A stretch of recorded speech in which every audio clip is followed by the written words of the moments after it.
Welcome back, ladies and gentlemen. This is the Who is the Best European Tournaments. We're currently here in game number 2.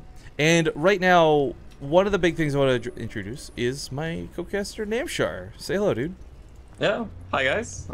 Kind of sucks we don't have a Zerg by the time you hop on for this, but Namshar is a Grandmaster Zerg player from Counter G Sports. If you've never heard him before, he casts with me a lot here on Base Rate TV.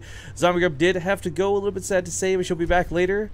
So until then, we've got this lovely, lovely man joining us. But let's do these intros, shall we? Spawning here in the bottom left, or sorry, bottom right corner rather, of King Sejong, playing for Millennium. It's going to be the Red Terran player, Marinelord. And in the top left, we've got our blue Protoss player playing for Team Liquid. It is MaNa. MaNa with a really, really great defensive hold. Amazing storms in game number 1. Oh yeah? Just absolutely fantastic. I mean, it's one thing to lead the, like, you know, you turn armies kiting away, you lead them with storms, you catch them and then they turn around, but you could argue whether Marinelord was in the right or MaNa was just playing amazing. Either way, a good game is what we had, and I can't wait for this one to shape up. I do want to give some shoutouts though real quick. We haven't been reading a lot of the Reddit thread. I'll have to get caught up with that later. If you guys have shoutouts or things you want read on stream, make sure to post it in the Reddit thread. But we had 2 subs. We haven't had any subs today, but we got 2 subs. Al Roker resubbed. I met this guy at I Am Toronto. He sat behind us. I gave him a Red Bull. He's a fantastic dude. And of course, Untitled Grub was the other sub. So thanks for your support, guys. Sorry I would not shout those out when you subbed live. Nice one. But yeah, I did obviously not catch the last game because I was in the shower, but I'm having a quick look on the second monitor now. It's well, one of the it's things, pretty intense. yeah. Well, one of the things I want to talk about here real quick though is this is a good series, and it doesn't. What kind of kills me is, like, it doesn't matter which of these guys win. We're gonna have an amazing semifinals because it'll be MaNa versus the Muslim or Marinelord versus the Muslim. Yeah, that is definitely fantastic, and yeah, impressive by the Muslim there too. You know, win versus Vortex. I was watching that series, so yeah, really nice play by him. And Marinelord not gonna be able to get that Engineering Bay block, so probably just gonna go for the CC here. And yeah, MaNa's got the 2 gases, not minding too much gas from them though. 2 workers in one and 1 worker in the other, so just mining a little bit there. And Marinelord going for the Reaper into Reactor. He's got 2 workers on the gas, and he does throw down the expansion relatively quickly. We might see like a factory follow-up to that CC though, off of 1 Rax. Possibly. We have been seeing some earlier Hellions catch a lot of Protoss players off guard. I don't know that MaNa is one of those ones though. He's always had really good reactions to stuff, like, you know, not late to pull the probes at all, sometimes pre-pulling in good cases, always does the overcharge down when necessary. Should Hellions come across the map, I imagine he'll have a sentry and he'd be able to defend it no problem. Yeah, we'll see what he's gonna make. He's gonna make Widow Mines or Hellions. But I mean, this is obviously a bit of a delayed version of the build where he does, you know, he had 2 X on the gas and a bit of a quicker command center. So we may see like maybe a Widow Mine drop or something like that as well. But for now, he's just gonna produce Marines, so possibly a 2-pronged attack. Get the probe. Oh, yeah. You get to experience First Blood. I don't remember if you were with us last time or not when we used this mod. Yeah, I've seen it before. Oh, I forgot we got the income graphs. Oh, we haven't used these at all for this tournament. I'm the worst. Oh.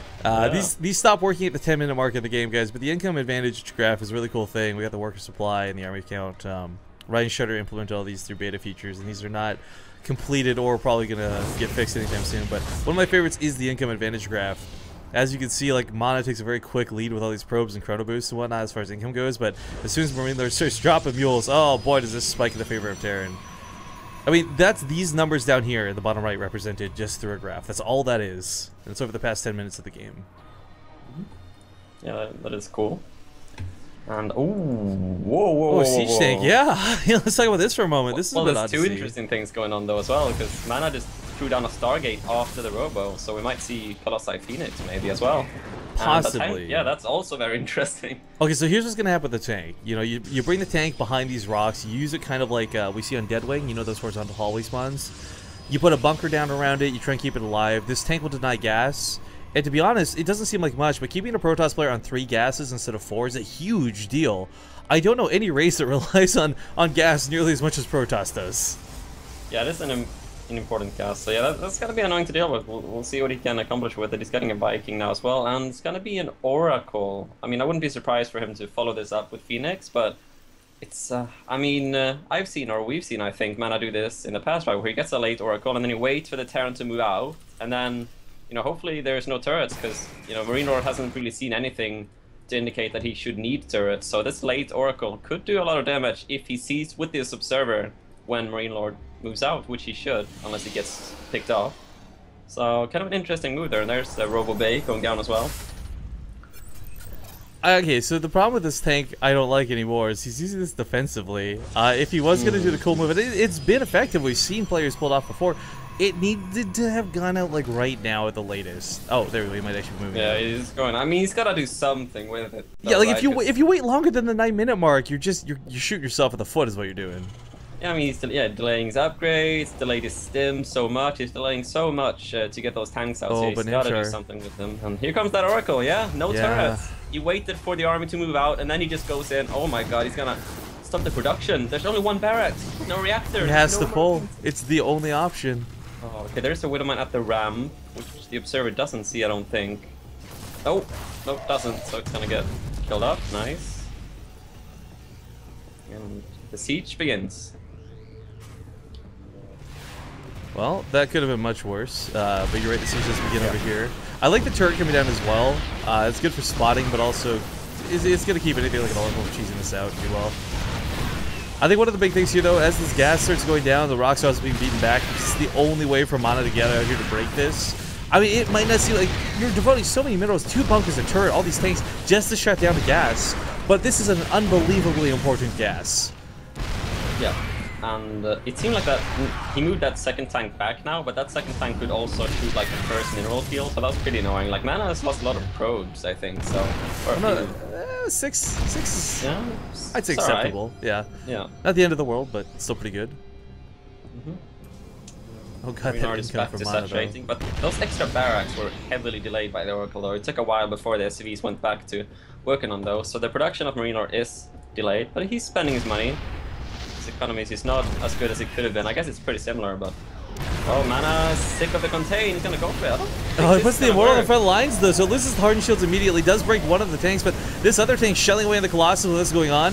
The Zealots trying to do what they can, but these bunkers full of Marines are actually doing a great job at holding this. Oh, so effective. Salvage the bunkers. That works out so well for Marinelord. Oh my goodness, I love this move. I love this move. And he's gonna try and get out, I guess. Oh, the turret! The turret! Oh, 4 HP! Pick up the Marines, go for it! Oh, he's gonna do it, he's gonna do it. Gets the Mothership Core, great snipe. Why did he unload the tank though? Oh, why? This went from amazing to okay. I'm sure what just happened. Well, he just went for the D-click, didn't he? So instead of just left-clicking a Marine to get out of or something. So that's quite unfortunate. But I mean, yeah, that tank would have been useful later, but it's alright. I mean, what's the state of the game now? This is so confusing. We got +1 finishing for MaNa, and +1 has finished, +1 attack for Marinelord, so I guess they're like pretty even up. So, I mean, MaNa did trade quite poorly, so you'd imagine that Marinelord would be in a good position. I guess what he's got going for him is that there's 2 Colossus, but there's 3 Medivacs and Viking production started already, so the Viking count is gonna be pretty good, I guess. Got 3 out already. Okay, this 3rd CC out of Marinelord is actually something that would have normally been a bit earlier, I think, but of course you devote so much minerals into those tanks and that push. It's so strange to see so much damage get done, but not really affect the game.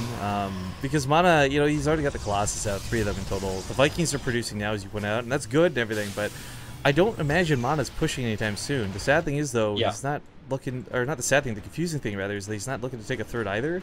So if he is going to go 2 base, like, all in off this, like, I don't think it's going to work. King Sejong Station is not only a very large map to traverse, but it's actually got a great area. Like, you can put the Vikings here, you can put the Vikings over here. There's so many spots you can put these where the stalkers actually aren't going to shoot them. Indeed. And I mean, I'd imagine MaNa is gonna go for a 3rd eventually. Like, he's got so many probes, and he's still making probes, so he will take a 3rd eventually. But I guess he's just getting a big enough army that he can actually hold on to his 3rd base instead of, you know, getting the 3rd base and having to cancel it. He's just playing a bit, maybe a bit too safe. I don't know. He could have thrown down the 3rd by now, but he's gonna go for it. Go gonna go for it now. But yeah, there is gonna be a timing window maybe for Marinelord where he can attack before Storm is done, because he's gonna have that third orbital, giving him a lot of money now. And if he can get a few more Vikings, you know, he could go for a pretty scary push. Storm starts now. But this is a couple of minutes. This is where the game started falling apart from Marinelord last time. You know, he played really passively. Well, not he didn't play passively, I should say. He didn't do a lot of effective damage, so might as well have been playing passively, which led to the eventual Storms just being too much. Like right now, he's got a great composition for what's available, and I think actually if he went to attack the natural, he'd get some real damage done here. Because what's MaNa gonna do? Run away with the Colossus? There's no stalkers. He certainly doesn't have a lot. I guess he's got blink, but with the few stalkers he has in the main, this is hardly gonna shut down 9 Vikings. There we go. Yeah. It's a lot of Vikings, man, and he's got 2 more finishing now. And oh my god, my camera is like skewed. You know how to fix that? What? Set it to the players and put it on their camera view, and then just go back to everyone's vision. Oh, thanks. Okay. Wow, an amateur. Thank you. Wow. So basic. Yeah, good. Alright, these Zealots are actually going to possibly do some nice damage. The army is looking to move out. Never mind turning back home, so this war person might not get a lot of damage done.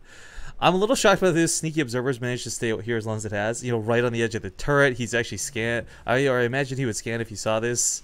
Marinelord is pretty good at spotting observers. He's not exactly eagle-eyes MMA, but still, he's usually the one to catch these. Oh, but he gears up. Oh, he's pulling the boys. Yeah, he's pulling the boys. He's pulling the boys! Put in the call! We're meeting up at the Protoss base. This actually, I don't know if it's going to work. I actually think it's a terrible decision because Storm's done, and had he scanned, had he seen this coming, he certainly would not be pulling the SCVs into this. Because between Storms and Colossus, I don't know, man. Yeah, it's might be a bit tricky, but his army's looking pretty scary. The Viking count is pretty good, but it's going to come down to the EMPs, right? He's got 3 ghosts. If he can get some money EMPs, then he can make this work. And MaNa's starting to spread his High Templars. Like to see that, but it's a lot of Terran. But yeah, MaNa has the tools to deal with this. He's got he wants to Withermines into 2 cannons. That's awkward. Colossus go down pretty quick, though. The SCVs are a bit hesitant to get involved. If you take the Colossus down, the SCVs can still work versus just Storms, but these are all just meant to buffer. On the right side. There's no storm, wow. I think. Oh my god. No more storm. No, one storm in the north. One storm in the north. The Medivacs are busy moving with the army, but this is getting awkward and awkward and awkward, and Marinelord is dipping. He's got a big army supply lead still in his favor. Can he win the game out with this push, though? That's the big question. We got Archons merging in. We got probes being pulled. A photon overcharge on a cannon defending best it can. Marinelord really doesn't have a lot left behind this, though. It's got enough to do some serious damage, snipe off his third, kill some probes, but can MaNa consolidate his forces? Crud about that Immortal, man!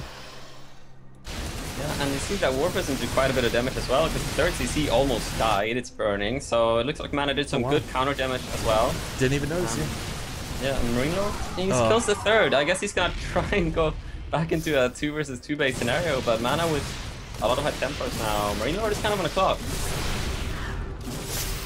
I would agree with that. Well, actually, you know what? I wouldn't agree with that. I think Marinelord's actually in a pretty good spot to win this game outright. Because right now this force here is not working so well. He's trying to kite around, whatever, but he's got more coming across the map. Can we get a stim? There we go. Get in the front lines faster. Get in the front lines sooner.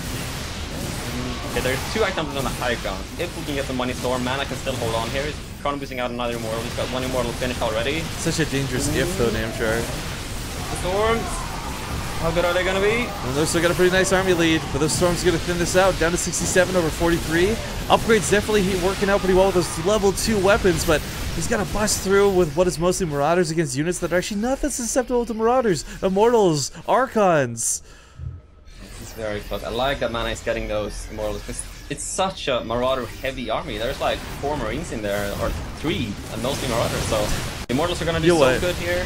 A Void Ray would be fantastic right now. Didn't you make a Stargate? Like, seriously.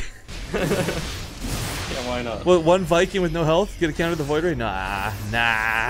But here comes the streamline of Marines, and this is what he really needed. More Ghosts coming out, going to EMP, get rid of those hardened shields on the Immortals, allowing him to kill them a little bit more, I guess, effectively.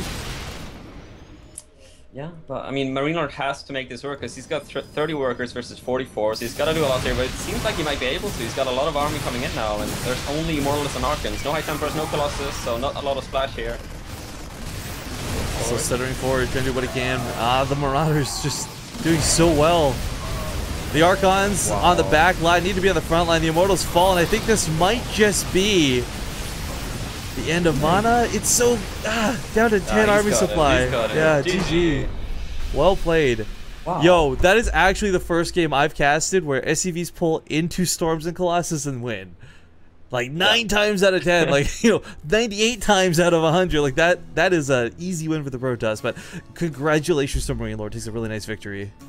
Yeah, I just have to point out there that first engagement, like you said, when you engage into the Storm and Colossus, I've seen so many, like I see Korean Terrans do it all the time, where they just have the Vikings with their, everything on the same control group, right? They just 1A, go in and, try and win the fight with the SCVs. But Marinelord was sending in the Vikings beforehand, noticing that there weren't too many Stalkers in position to kill the Vikings, and he killed almost every Colossus before taking any damage to his SCVs and bio. Like, he was getting rid of, almost every Colossus before even taking the fight with the bio, and he was, the fight would have ended completely differently, most likely, if he hadn't done that. So he was a very nice engagement by him, and good micro to get that done, so well done there.